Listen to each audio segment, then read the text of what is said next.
Supreme ಕೋರ್ಟ್ನಿಂದ bale ಸಿಕ್ಕಿ 5 ದಿನವಾಯಿತು. ಆದರೆ ರಾಗಿಣಿಗೆ ಬಿಡುಗಡೆ ಭಾಗ್ಯ ಸಿಕ್ಕಿದ್ದು ಇವತ್ತು. ಅದೆಷ್ಟೋ ನಿದ್ದೆಗೆಟ್ಟ ರಾತ್ರಿಗಳ ಬಳಿಕ ಪರಪ್ಪನ ಅಗ್ರಹಾರದ ಸೆಲ್ನಿಂದ ಸ್ಯಾಂಡಲ್ವುಡ್ ನಟಿಗೆ ಮುಕ್ತಿ ಸಿಕ್ಕಿದೆ. ಡ್ರಗ್ಸ್ ಕೇಸಲ್ಲಿ ಜೈಲು ಸೇರಿದ್ದ ಗಿಣಿ ಪಂಜರದಿಂದ ಹೊರಬಂದಿದೆ.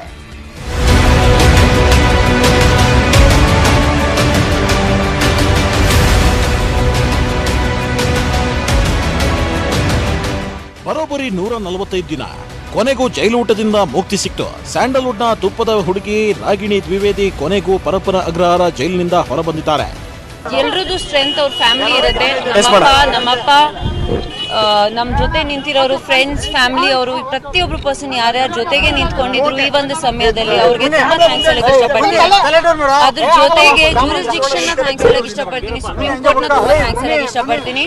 ಆದಷ್ಟು ಬೇಗ ಒಂದು ಪ್ರೆಸ್ ಕಾನ್ಫರೆನ್ಸ್ ಮೂಲಕ ತುಂಬಾನೇ ವಿಷಯಗಳು ಮಾತಾಡೋಕ್ಕೂ ಇದೆ, ತುಂಬಾನೇ ಸಮಯನೂ ಇದೆ, ಅದಕ್ಕೂ ಕರೆಕ್ಟ್ ಸಮಯನೂ ಬರುತ್ತೆ. Thank you. ಜೈಲಿನಿಂದ ಹೊರಬಂದ ರಾಗಿಣಿಯನ್ನ ಅಪ್ಪ, ಅಮ್ಮ ಹಾಗೂ ಸಹೋದರ ಸ್ವಾಗತಿಸಿದ್ರು. ಜೈಲಿಂದ ಹೊರಬಂದ ರಾಗಿಣಿ ಬಿಳಿ ಬಣ್ಣದ ಬೆನ್ಸ್ ಕಾರ್ನಲ್ಲಿ ಯಲಹಂಕದ ತಮ್ಮ ಮನೆಗೆ ತೆರಳಿದ್ರು. ಬರೋಬ್ಬರಿ 4.5 ತಿಂಗಳ ಬಳಿಕ ತಮ್ಮ ಪ್ರೀತಿಯ ಮನೆಯನ್ನ ಸೇರ್ಕೊಂಡ್ರು. I have drained out for these 4 months. So for 2 days at least I will sleep now. For the first time peacefully I will eat and sleep. I am very happy that she is out. ತಮ್ಮ ನೆಚ್ಚಿನ ನಟಿ ಜೈಲಿನಿಂದ ಹೊರಬರೋದನ್ನ ಕಣ್ತುಂಬಿಕೊಳ್ಳೋಕೆ ಒಂದಷ್ಟು ಅಭಿಮಾನಿಗಳು ಜೈಲಿನ ಬಳಿಗೆ ಬಂದಿದ್ರು. ಹೀಗಾಗಿ ಜೈಲಿನ ಬಳಿ ಹೆಚ್ಚಿನ ಪೊಲೀಸ್ ಬಂದೋಬಸ್ತ್ ಮಾಡಲಾಗಿತ್ತು. ಜೈಲು ಎಂಟ್ರಿ ಬಳಿಯಲ್ಲೇ ಪೊಲೀಸರು ಬ್ಯಾರಿಕೇಡ್ ಹಾಕಿದ್ರು. ಇಲ್ಲೇ ಸೇರಿದ್ದ ಅಭಿಮಾನಿಗಳು ನಟಿಯನ್ನ ಕಣ್ತುಂಬಿಕೊಂಡ್ರು.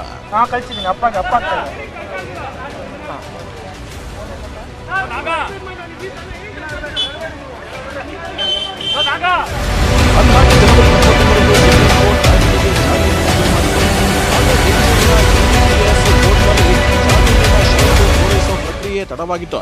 ಹೀಗಾಗಿ ಕಳೆದ 5 ದಿನಗಳಿಂದ ರಾಗಿಣಿ ಜೈಲಿನಲ್ಲೇ ಪರಿತಪಿಸುತ್ತಿದ್ರು. ಇವತ್ತು NDPS ಕೋರ್ಟ್ ಅಮೀನ್ ಪರಪ್ಪನ ಅಗ್ರಹಾರ ಜೈಲಾಧಿಕಾರಿಗಳಿಗೆ ಜಾಮೀನು ಪ್ರತಿ ತಂದುಕೊಟ್ಟ ಬಳಿಕ ರಾಗಿಣಿ ಜೈಲಿಂದ ರಿಲೀಸ್ ಆದ್ರು. ಒಂದು ದೀರ್ಘ ನಿಟ್ಟುಸಿರು ಬಿಟ್ರು.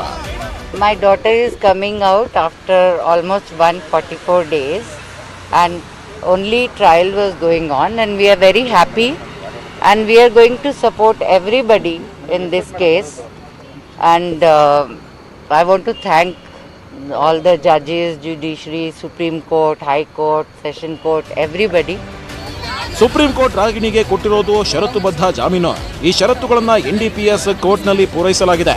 2 ವ್ಯಕ್ತಿಗಳ ಶ್ಯೂರಿಟಿ ಮತ್ತು 3 ಲಕ್ಷ ಬಾಂಡ್ ಮೂಲಕ ರಾಗಿಣಿ ಬಂಧಿಖಾನೆಯ ಬಂಧನದಿಂದ ಮುಕ್ತರಾಗಿದ್ದಾರೆ.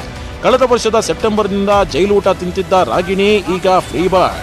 ಆದರೆ ಷರತ್ತುಗಳ ಅನ್ವಯ ಜೊತೆಗೆ ಡ್ರಗ್ಸ್ ಕೇಸ್ನ ತೂಗುಗತ್ತಿ ಹಣೆಯ ಮೇಲೆ ನೇತಾಡ್ತಾನೆ ಇದೆ.